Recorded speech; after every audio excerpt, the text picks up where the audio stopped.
Assalamualaikum warahmatullahi wabarakatuh. Halo semuanya, perkenalkan nama saya Intan Susilowati dengan nomor NIM 2201302036 dari Prodi Ilmu Al-Quran dan Tafsir Fakultas Usuluddin dan Humaniora. Pada video ini saya akan memaparkan materi terkait teks negosiasi. Selamat menyaksikan. Mengenai negosiasi, pastinya tiap-tiap dari kita sudah tidak asing lagi nih dengan istilah ini, atau nama lainnya adalah tawar-menawar. Nah, negosiasi atau tawar-menawar sering kali kita temui di kehidupan sehari-hari kita. Bahkan hampir setiap hari kita melakukan yang namanya negosiasi. Nah, apa sih negosiasi itu? Bagaimana ciri-cirinya dalam teks, struktur, dan lain-lainnya? Yuk kita bahas sama-sama.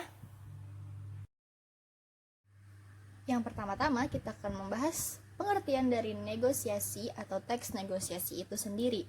Nah, teks negosiasi adalah teks yang memuat bentuk interaksi sosial yang bertujuan untuk mencapai kesepakatan antara dua belah pihak yang memiliki kepentingan berbeda. Jadi teman-teman, dalam negosiasi ada dua hal penting yang harus kita ketahui. Yang pertama, interaksi sosial, yakni hubungan antara dua orang atau lebih. Dan kemudian ada kesepakatan, yang mana kesepakatan ini adalah hasil yang ingin dicapai dari negosiasi itu sendiri.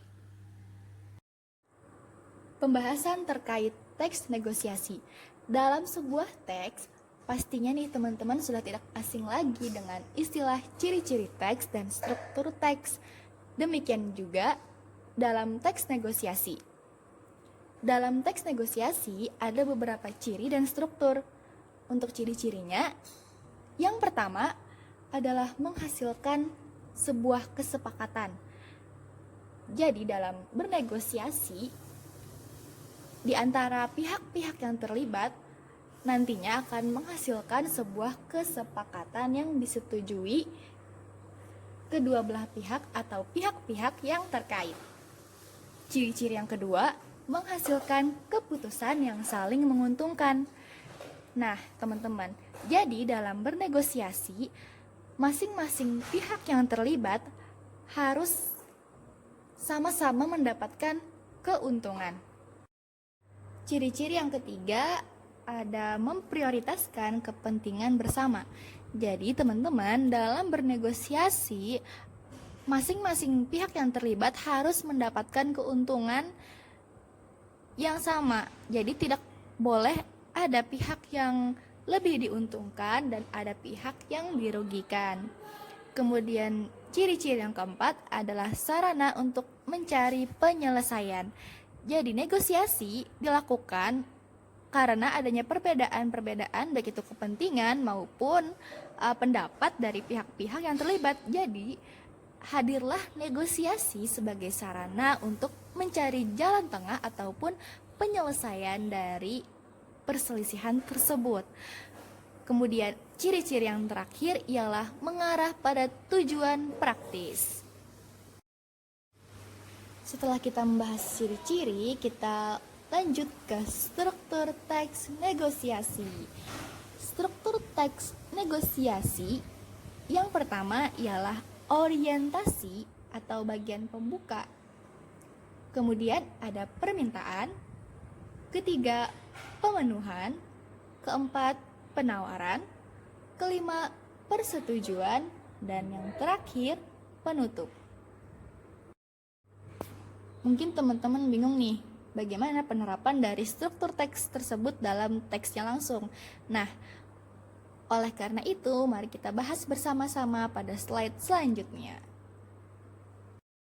Baik teman-teman, masuk ke contoh daripada teks negosiasi, yang mana di sini akan menerapkan struktur-struktur dari teks yang sudah kakak jelasin tadi.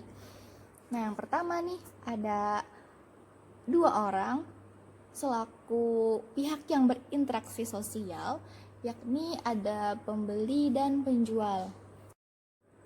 Nah, masuk ke penerapan dari struktur teks negosiasi pada layar, sebagaimana yang bisa teman-teman lihat pada kotak putih tersebut, dijelaskan bagian-bagian atau struktur dari baris-baris yang ada pada teks di layar.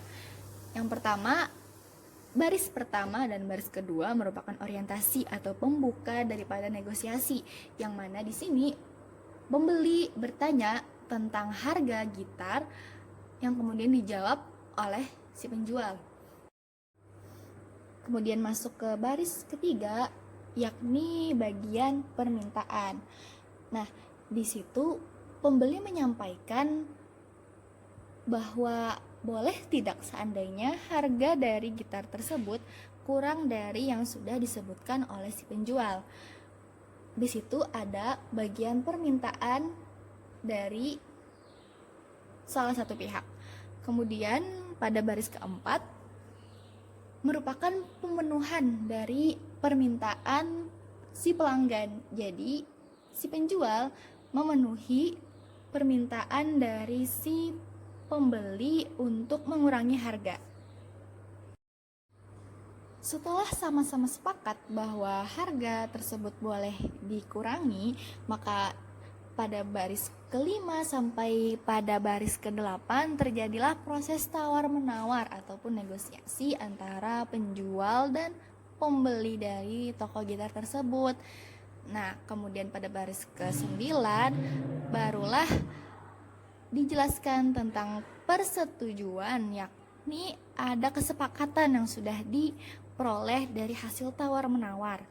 Kemudian pada baris ke-10 dan ke-11 ialah penutup dari teks tersebut. Nah, bahas tentang negosiasi secara umum sudah, pengertian dari teks negosiasi sudah, kemudian ciri-ciri dan struktur, lanjut ke contoh negosiasinya pun sudah. Kemudian kita akan membahas tentang cara membuat teks negosiasi itu sendiri. Jadi yang pertama nih teman-teman, kita harus mempersiapkan dan merencanakan tentang apa sih topik yang akan kita angkat dalam membuat teks negosiasi. Misalnya tentang toko gitar tadi, maka kita di sana akan membuat atau merencanakan tentang tema jual beli di toko gitar.